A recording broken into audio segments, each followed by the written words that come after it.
சூப்பரான ஃபோட்டோஸ் எடுக்கிறதுக்கு ஸ்மார்ட்டான சில யோசனைகள். அதான் அந்த வீடியோனோட முக்கியமான ஒரு content. KLR the photo Guru YouTube சேனலுக்கு உங்களை வரவேற்கிறேன். என் பெயர் KL ராஜா பன்சிங். நம்ம நல்ல கேமராஸ் பயன்படுத்துகிறோம், நல்ல லொக்கேஷனுக்கு போகிறோம், நல்ல அருமையான சப்ஜெக்ட்ஸ்லாம் நம்ம பார்க்குறோம், ஃபோட்டோ எடுக்கிறோம். ஆனால் அந்த படங்களில் ஒரு சூப்பரான விஷயம் இருக்கா, இல்லாட்டி இந்த படத்தை பார்த்தோன்னா ஒரு வாவ் ஃபேக்டர் இருக்கா அப்படின்னா சில சமயத்தில் சில படங்களில் அது மிஸ் ஆகுது, உங்களுக்கு தெரியும். ஸோ அந்த படங்களில் எப்படி நம்ம ஒரு சூப்பரான விஷயத்தை கொண்டு வர்றது அப்படிங்கிறது தான் அந்த வீடியோனுடைய நோக்கம், அதனுடைய பர்பஸ் கூட அதுதான் சொல்லி சொல்லுவேன். ஸோ முதல்ல ஃபோட்டோகிராஃபி பற்றிய ஒரு முழு நாலேஜ் நமக்கு இருக்கணும். அதையும் தவிர ஒரு நல்ல ஒரு கற்பனை திறன் இருக்கணும். ஏன்னா படங்கள் அப்படிங்கிறது ஒரு ஃபோட்டோகிராஃபிலிருந்து வருது அப்படிங்கிறது தான் உண்மை. கேமராக்கள் அதுக்கு ஒரு கருவியாக இருக்குது, கருவியை நம்ம பயன்படுத்துகிறோம் அப்படிங்கிறது வேறு விஷயம் நமக்கு. ஸோ ஃபோட்டோகிராஃபி பற்றி நிறைய விஷயங்கள் நம்ம தியரிட்டிக்கலாக தெரிஞ்சால் மட்டும் நமக்கு பத்தாது.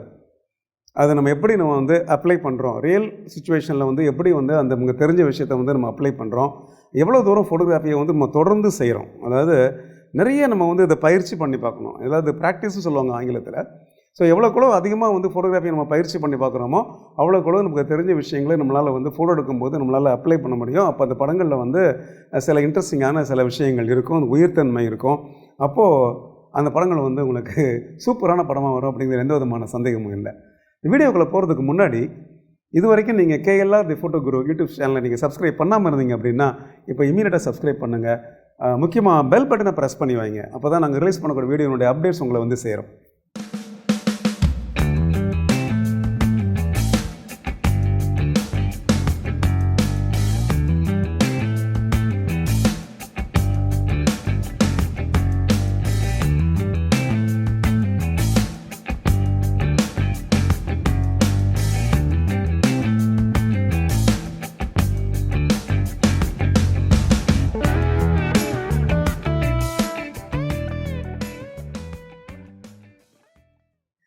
ஸோ ஆங்கிலத்தில் come out of the tourist instinct அப்படிம்பாங்க. அதாவது ஒரு படங்கள் எடுக்கும்போது ஒரு ட்ராவலர் ஒரு இடத்த சுற்றி பார்க்க போகிறாங்க பார்த்தீங்களா, அவங்க ஒரு இடத்த சுற்றி பார்க்குற மாதிரி ஒரு ஃபோட்டோகிராஃபர் பார்க்கக்கூடாது. ஃபோட்டோகிராஃபருடைய பார்வை இன்னும் கொஞ்சம் டீட்டெயில்டாக இருக்கணும்.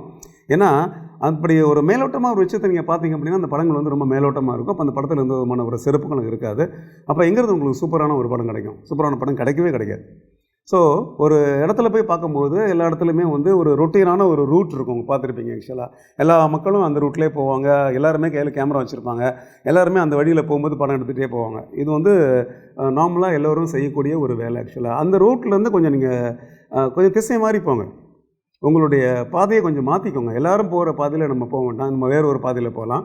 குறிப்பாக நீங்கள் ஒரு குரூப்பாக போய் எடுக்கிறீங்க ஃபோட்டோஸ். ஆக்சுவலாக சில சமயத்தில் பார்த்தீங்கன்னா ஸ்டூடெண்ட்ஸ் ஆகட்டும், இல்லை ஒரு டூரிஸ்ட்டாக நீங்கள் ஒரு குரூப்பாக போகிற சமயத்தில் எல்லாருமே ஒரே இடத்துல போவோம், ஒரே மாதிரி விஷயத்தை தான் நம்ம பார்ப்போம்.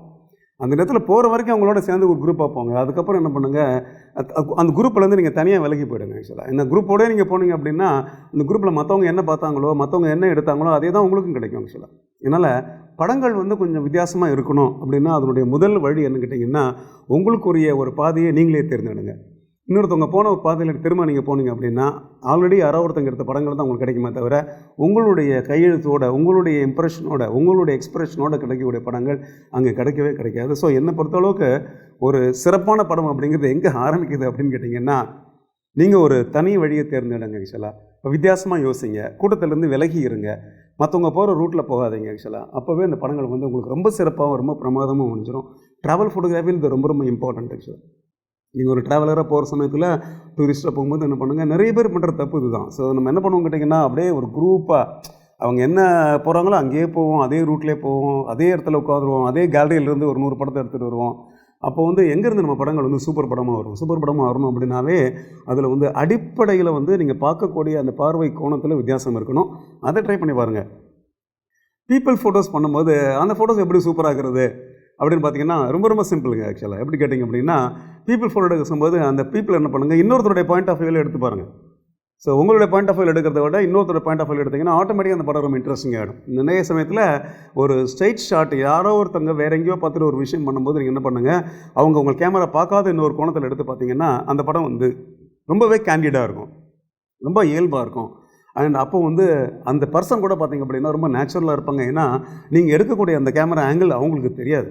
ஸோ பல சமயத்தில் ஓவர் தி ஷோல்டர்ஸ்னு சொல்லுவாங்க, இல்லை டோட்டலாக ஒரு சைடில் போய் எடுக்கக்கூடிய ஒரு ஷார்ட்ஸு, இல்லை அவங்க வந்து வேற ஒரு விஷயத்தில் வந்து கம்ப்ளீட்டாக அவங்கள வந்து மெய்மறந்து இருக்கும்போது நீங்கள் எடுக்கக்கூடிய சில ஷார்ட்ஸ் இல்லையா, இந்த மாதிரி படங்கள் தான் வந்து சிறப்பான படங்களாக இருக்க முடியும். அதனால் நேராக போயிட்டு ஸ்ட்ரைட்டாக ஹெட் ஆன் ஷார்ட்ஸ் எடுக்கிறது அப்படிங்கிறது ஒரு பக்கம் இருக்கட்டும், அது ஒரு நார்மலான ஒரு ஷார்ட்டாக இருக்கும் உங்களுக்கு. அதை அவாய்ட் பண்ணிட்டு என்ன பண்ணிக்கலாம், நீங்கள் டோட்டலாகவே என்ன பண்ணிக்கோங்க, அந்த இன்னொருத்தருடைய ஒரு பாயிண்ட் ஆஃப் வியூ ஆக்சுவலாக. ஓகே, ஸோ நீங்கள் இப்படி நேராக ஹெட் ஆன் எடுத்தீங்க அப்படின்னா, சப்போஸ் அந்த பக்கத்தில் ஒருத்தர் பார்த்தாருனா, நீங்கள் ஃபோட்டோ எடுக்கும்போது அந்த பக்கத்தில் ஒருத்தர் பார்த்தா எப்படி இருக்கும் பார்த்தீங்களா, அந்த மாதிரியான சில ஷார்ட்ஸ் நீங்கள் ட்ரை பண்ணிங்க அப்படின்னா ஆட்டோமேட்டிக்காக அந்த படங்கள் வந்து ரொம்ப கேண்டிடாக வரும். இன்ஃபேக்ட் இது வந்து வெட்டிங் ஃபோட்டோகிராஃபர்ஸ் கூட நான் வந்து ஒரு முக்கியமான ஒரு யோசனையை நான் சொல்லுவேன். நியூஸ் ஃபோட்டோகிராஃபர்ஸ் கூட முக்கியமான யோசனையை சொல்லுவேன். ட்ராவல் ஃபோட்டோகிராஃபர்ஸுக்கு, ஸ்ட்ரீட் ஃபோட்டோகிராஃபர்ஸுக்கு. ஸோ படங்களில் வந்து ஒரு உண்மைத்தன்மை வேணும், அதில் வந்து ஒரு இயல்புத்தன்மை வேணும், ஒரு டோட்டலான ஒரு கேண்டிட்னஸ் வேணும் அப்படின்னு நினச்சிங்க அப்படின்னா, அப்போ வந்து ஸ்ட்ரைட் ஷார்ட்ஸ் அப்படிங்கிறத அவாய்ட் பண்ணிவிட்டு இன்னொரு மாறுபட்ட கோணத்தில் எடுக்கிறது ட்ரை பண்ணிங்கன்னா அந்த படங்கள் வந்து நிச்சயமாக உங்களுக்கு சிறப்பாக இருக்கும். ட்ரை பண்ணி பாருங்கள், படம் சூப்பராகிடும். சூப்பரான படங்கள் வேணுமா, அப்போ என்ன பண்ணுங்கள், ஒரு சூப்பரான பேக்ரவுண்டை திங்க் பண்ணி பாருங்கள். சிம்பிளான விஷயம் ஆக்சுவலாக. ஆனால் பேக்ரவுண்ட் அப்படிங்கிறது உங்களுக்கு தெரியும், எப்போவுமே ஏதோ ஒரு படம் எடுத்தாலும் அதுக்கு ஏதோ ஒரு பேக்ரவுண்ட் கட்டாயமாக வந்தே தரும். பேக்ரவுண்ட் இல்லாத படங்களே வராது. ஸோ பேக்ரவுண்ட் அப்படிங்கிறது சம்திங் இன்னோவேட்டபிள் ஃபோட்டோகிராஃபியில். ஆனால் அந்த பேக்ரவுண்ட் வந்து நம்ம சூஸ் பண்ணிக்கலாம். ரொம்ப சிம்பிள் ஆக்சுவலாக. நீங்கள் உங்களுடைய பொசிஷனை நீங்கள் ஆல்டர் பண்ணிங்க அப்படின்னா அந்த பேக்ரவுண்ட் மாறும், அதனுடைய பொசிஷன் மாறும், அதனுடைய கவரேஜ் மாறும். ஸோ அது என்ன நீங்கள் காட்டணும்னு நினைக்கிறீங்களோ, என்ன காட்ட வேணாம்னு நினைக்கிறீங்களோ, அதே மாதிரி சில விஷயத்தை உங்களால் வந்து ஈஸியாக பியூட்டிஃபுல்லாக உங்களால் பண்ண முடியும். ஸோ இந்த பேக்ரவுண்ட் அப்படிங்கிறது நம்மளுடைய ஃபோட்டோவில் வந்து ரொம்ப முக்கியமான ஒரு விஷயம். பல சமயத்தில் பார்த்திங்கன்னா உங்களுடைய ஃபோட்டோவுக்கு வந்து ஒரு எக்ஸ்ட்ரா பஞ்ச் கொடுக்கக்கூடிய ஒரு விஷயம் இந்த பேக்ரவுண்ட். பல சமயத்தில் பார்த்திங்க அப்படின்னா அவங்க சப்ஜெக்டையும் அந்த பேக்ரவுண்டையும் கனெக்ட் பண்ணக்கூடிய ஒரு விஷயம் கூட அதனோட ஸ்டோரியாக கூட உங்களுக்கு இருக்கும் விஷயம். ஸோ நிறைய சமயத்தில் பார்த்திங்கன்னா ஒரு ப்ரொஃபஷனல் ஃபோட்டோகிராஃபர் இல்லை ஃபோட்டோகிராஃபியை வந்து முழுமையாக தெரிஞ்சவங்க ஃபஸ்ட்டு யோசிக்கிறது என்ன கேட்டிங்கன்னா, இதுக்கு பின்னாடி என்ன வருது, இதுக்கு பின்னாடி நான் எதை காமிக்கிறேன் அப்படிங்கிறத பற்றி கொஞ்சம் கவனமாக இருப்பாங்க. ஆனால் ஆரம்ப நிலை ஃபோட்டோகிராஃபர்ஸ் பார்த்திங்க அப்படின்னா அது அவ்வளோ தூரம் கவனிக்க மாட்டாங்க. ஏன்னா அவங்களுக்கு வந்து அந்த சப்ஜெக்டை பார்க்குறதுலையே தான் அவங்களோட நேரம் போய்டும். சில சப்ஜெக்டை கவனிச்சிட்டு இருப்பாங்க. அப்போ வந்து பேக்ரவுண்டில் வந்து சம்திங் வந்து கிளம்ஸியாக இருக்கும், பேக்ரவுண்டில் ஏதாவது ஒரு டிஸ்டர்பன்ஸ் இருக்கும், இல்லை பேக்ரவுண்டுக்கும் இந்த சப்ஜெக்ட்டுக்கும் சம்மந்தமே இருக்காது. சில சமயத்தில் பேக்ரவுண்ட் ரொம்ப பிரைட்டாக இருக்கும், அதனால் ஓவர் எக்ஸ்போஸ் ஆகிடும். இன்னும் சில சமயத்தில் வந்து பேக்ரவுண்ட் வந்து பார்த்திங்கன்னா ரொம்ப டார்க்காக இருக்கும், டீட்டெயில்ஸே உங்களுக்கு தெரியாது. இப்படி பேக்ரவுண்டில் வந்து நிறைய சேலஞ்சஸ் இருக்குது. ஸோ ஒரு சூப்பரான படம் வரணும் அப்படின்னா சப்ஜெக்டையும் நீங்கள் பார்த்துட்டு சப்ஜெக்டை தாண்டி என்ன பண்ணுங்கள், அதுக்கு பின்னாடி எதை நீங்கள் பேக்ரவுண்டாக வைக்கிறீங்க அப்படிங்கிறத யோசனை பண்ணுங்கள். இதுவும் பார்த்திங்கன்னா எல்லா டைப் ஆஃப் ஃபோட்டோகிராஃபிலையும் இது முக்கியம். நீங்கள் ஒரு போர்ட்ரேட் பண்ணால் கூட இது ரொம்ப முக்கியம். பேக்ரவுண்ட் உங்கள் கண்ட்ரோலில் இருந்தால் கூட இந்த மாதிரியான ஒரு சப்ஜெக்ட்டுக்கு இந்த மாதிரி பேக்ரவுண்ட் போட்டால் நல்லாயிருக்கும் அப்படிங்கிறத நம்ம யோசிக்கிறோம் பார்த்திங்களா, அதுதான் பேக்ரவுண்ட் மேனேஜ்மெண்ட்னு சொல்லுவாங்க ஆக்சுவலாக. இது டேபிள் டாப் ஃபோட்டோகிராஃபிலையும் இது வரும், உங்களுக்கு வெட்டிங் ஃபோட்டோகிராஃபிலையும் வரும். ரொம்ப சிம்பிள். பேக்ரவுண்டை நீங்கள் சேஞ்ச் பண்ணணும் அப்படின்னா கேமராவோட ஆங்கிள் அப்படி லெஃப்ட் ரைட் நீங்கள் சேஞ்ச் பண்ணால் போதும், அப்படியே இந்த பேக்ரவுண்ட் டோட்டலாக மாறிடும். ஸோ யோசனை பண்ணி பாருங்கள் பேக்ரவுண்ட் ரிலவெண்ட்டாக இருக்கான்னு சொல்லிட்டு. ஸோ பேக்ரவுண்டை நீங்கள் கண்ட்ரோலுக்குள்ளே கொண்டு வரும்போது உங்கள் படம் ஆட்டோமேட்டிக்காக சூப்பர் ஆகிடுங்க. உங்கள் ஃபோட்டோவை சூப்பராகிறதுக்கு இன்னொரு வழி இருக்குங்க, அதாவது சரியான ஃபோர்கிரவுண்டை தேர்ந்தெடுக்கிறது. ஸோ ஃபோர்கிரவுண்ட் அப்படிங்கிறது உங்கள் சப்ஜெக்ட்டுக்கு முன்னாடி உள்ள விஷயம். ஸோ பல சமயத்தில் உங்கள் சப்ஜெக்ட் என்ன பண்ணுது அப்படிங்கிறது அந்த ஃபோர்கிரவுண்ட் உங்களுக்கு சொல்லும். அந்த பேக்ரவுண்டுக்கும் ஃபோர்கிரவுண்டுக்கும் உள்ள கனெக்ஷன் வந்து அந்த இடத்த பற்றி உங்களுக்கு டீட்டெயில்டாக உங்களுக்கு சொல்லும். இன்னும் சொல்லப்போனால் ஒரு ஃபோர்கிரவுண்டை நீங்கள் வச்சாலே இந்த பேக்ரவுண்டுக்கும் உங்களுக்கும் உள்ள டிஸ்டன்ஸ் உங்களுக்கு தெரியும். ஸ்ட்ரெயிட்டாகவே ஒரு சப்ஜெக்ட் நீங்கள் அப்படியே ஷூட் பண்ணுறதை விட அதுக்கு முன்னாடி ஒரு ஃபோர்கிரவுண்டை வச்சுட்டு நீங்கள் எடுத்தீங்க அப்படின்னா அந்த நம்ம ஆக்சுவலாக ஃபோட்டோகிராஃபியில் என்ன சொல்லுவோம் கேட்டிங்க அப்படின்னா அந்த பெர்ஸ்பெக்டிவ்னு சொல்லுவோம், இல்லை அந்த 3 டைமென்ஷனல் ஃபீல் சொல்லுவோம் பார்த்தீங்களா, அந்த விஷயம் எஸ்டாப்ளிஷ் ஆகும். ரெண்டாவது, எப்படி பேக்ரவுண்டு வந்து ஒரு ஸ்டோரி சொல்லுதோ அதே மாதிரி ஃபோர்கிரவுண்டும் ஸ்டோரி சொல்லும்.